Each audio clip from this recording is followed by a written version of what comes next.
right, it's great to be joined on the Ray and Dregs Hockey Podcast by Ron Francis, the general manager of the Seattle Kraken. And I'm sure Ray will take us down memory lane and talk about your grand days with the Hartford Whalers at some point in the interview here, Ronnie. But, let's jump into the present. Top three in the division, playoff spot at the midpoint of the NHL regular season. I know there's a lot of games, a lot of time ahead here, but, I would expect that you hoped for a season like this, but did you believe that it would come this quickly for the Kraken?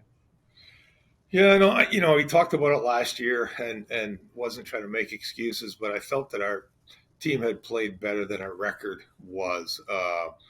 We were able to make some changes over the course of the summer. We added Burakovsky as a free agent and traded for Bjorkstrand and got Matty Beniers in the lineup. And then, we have a healthy Jaden Swartz and a healthy Brandon Tanev. So it's 5 new faces basically up front for us. And, Schultz on the back end and Jones and Nedev have been solid additions as well. So, you're always hoping your season goes well, but, I don't know if we saw us being in the position we're in. We certainly wanted to make progress, but it's been real good so far.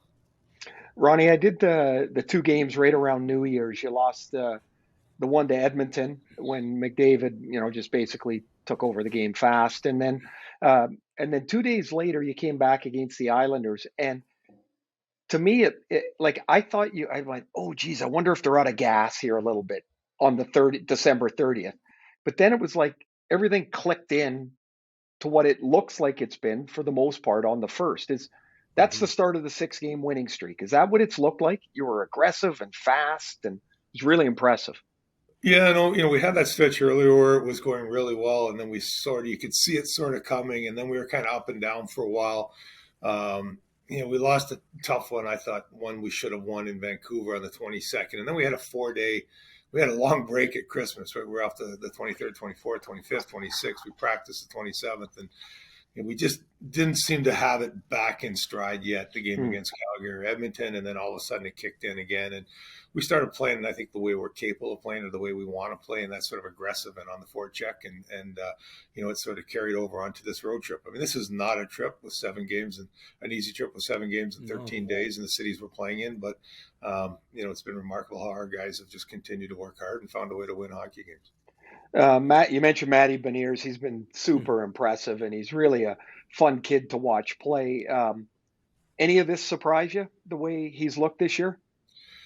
Yeah, going back to last year, we got him out of Michigan, brought him in for the last 10 games. And, I was just kind of hoping he gets through it and really wasn't expecting a whole hell of a lot from him. And then he just, he had like a point a game. He was playing great. And I'm going, he's playing better than I thought he could, right? And now you sit there and you think, okay, as a GM, you start to worry. Now he's had the success. He's going to go home for the summer.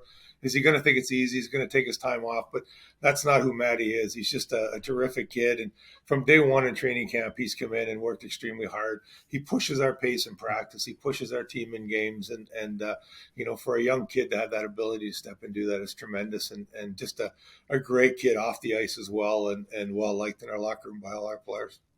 Dave Haxtell, your coach, mentioned that there's a real confidence for such a young man in Matty Beniers, but a mix with a humbleness as well to put the work in. Would that be a good description as you look at it from where you sit? Yeah, no, that's a good description. I mean, he comes from a solid background. Mom and dad both went to Cornell Engineering School. His dad had his own business. His mom went on to perform on Broadway and was a lawyer. Brother and sister both doing well. So it's just a real solid family, and he has he's sort of grounded in those roots, and yet he comes on the ice and he loves to play, loves to compete. Has fun doing it. I don't think his 40 minutes the other night in Buffalo were great, his first 40, but yet in the third period he finds a way to score a goal and set up the game winner. So, great addition to our team, and we're really proud that he was our first ever draft pick for the Kraken. Yeah, and such a big part of the future of the Seattle Kraken. Likewise for Shane Wright. Why don't you take us through, the decision after Shane had what most would believe a great finish in helping Canada win gold, but then the decision is made to loan him back to the Ontario Hockey League. It feels like that was a difficult decision, but is it that tough when developmentally, Ron, that it's the right thing to do? Yeah, and I think that's the bottom line. You have to put what's best for the kid and the organization long term. And in Shane's case, he's still 18 years old. He turned 19, in the gold medal game in the tournament. So there's not many 18-year-olds that step into the game today and step in with a big sort of impact in the game. So, we got him, a bunch of exhibition games. We got him some regular season games. People critiquing me weren't giving enough ice time and stuff. Some of that was on himself. He was taking real short shifts and trying not to maybe, make a mistake out there. So you see certain things in his game that you like and certain things that you think he needs to improve on. We're able to get him down to the American League for 5 games. He went down with a terrific attitude, was well received by the players down there, so much so that we were getting ready to call him up at the end of the 2 weeks, and the team was in Henderson for their end of the trip. They're going to have their rookie party, and I'm like, no, he's not going. We're calling him up tomorrow. Don't let him be a part of that. And the guys argued with the coach and with us to say, no, we want him to come. We'll take care of him. So in 2 weeks, he endeared himself to those guys, to them wanting to be a part of it, which was great, to see for him. And then we got him back for a game. He scored his first NHL goal, which was really exciting. Probably could have had 2 or 3 in that first period. Now we're asking him to go play in the World Juniors. And again, didn't miss a beat, went in there, talked to the people at Hockey Canada. Attitude was outstanding. They put the C on him. And I thought he played some really good hockey there. Might not have got the points that people were expecting to get, but I thought his game, especially the U.S. game for me, was he played the way you have to play to win hockey games. And for us, that was really exciting. Tough decision, but comes back to us. He's not going to get the games. He's not going to get the ice time based on where we're at this point in our lineup. So we felt it was best to let him go back to junior and get those minutes and work on the things that, we think he needs to continue to work on. And hopefully that's the right decision for everybody long term. If the Kraken don't have 24 wins at this point, is maybe that decision different?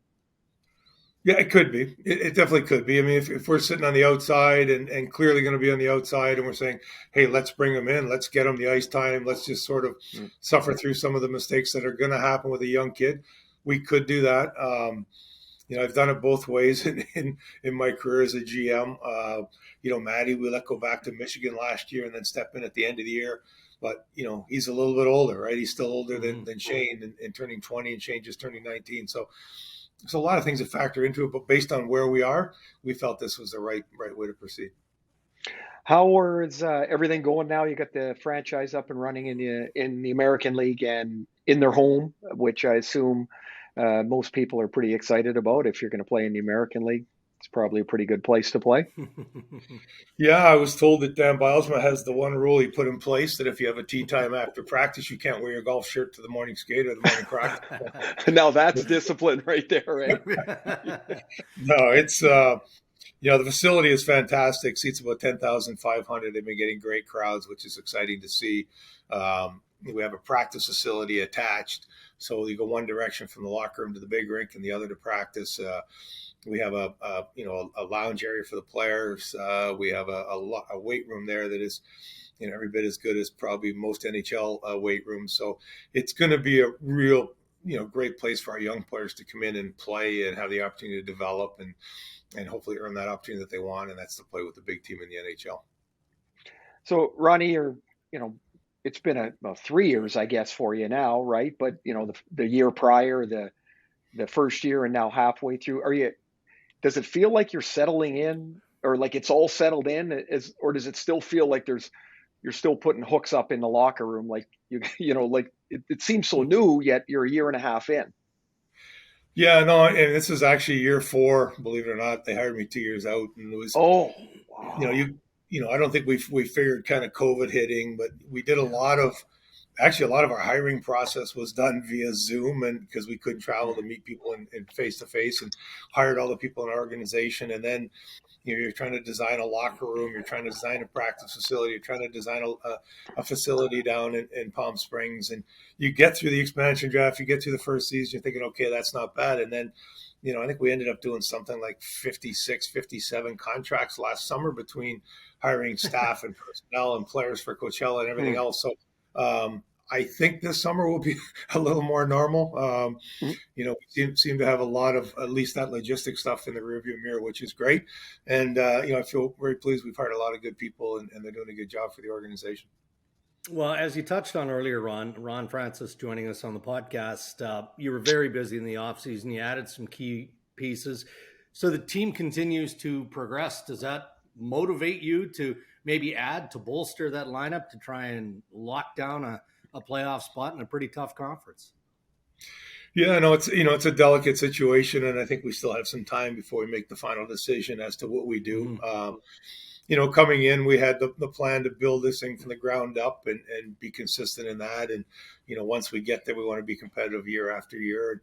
And, we sit there with 11 draft picks in this draft. So we do have, some high picks, 1 in the first and 3 in the second. So, and everybody says it's a real strong draft. And from what I've seen, they're right. So, it'll be a tough decision to do. I think we're not opposed to adding, but making sure that we're adding the right pieces at the right price would be, consistent with what we've done, to this point and want to do until we feel we're, at the point where we can go crazy. When I've been through a couple of coaches the last few days here as I'm doing games and got into a couple discussions about the way that players want communication today as opposed to the way we got it, which was none when we were starting.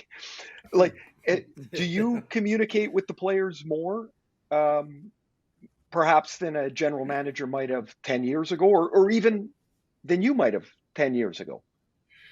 Yeah, I don't know. I've just kind of always, fortunate enough to play a long time. I feel comfortable in the locker room and around the players. And, I'm probably down there on a daily basis. They might get tired of seeing me, but, it may be some days where it's as simple as, hey, how you doing? Or, how's your breakfast? Or what are you eating? And there might be other days where you feel you need to have a little talk with somebody to give them a little push. And there might be, other days where you need to just give somebody a hug and tell them things are going to be okay. But, it is different in today's game compared to when we played. And I, right or wrong, that's kind of my approach. I feel comfortable being in there and I don't have a problem going down into the room. And, along the coaches are okay with it. And, we all communicate. So we're on the same page and we're getting one message, but, it is certainly different, and that's an angle I think I choose to try and help the team in that direction as well.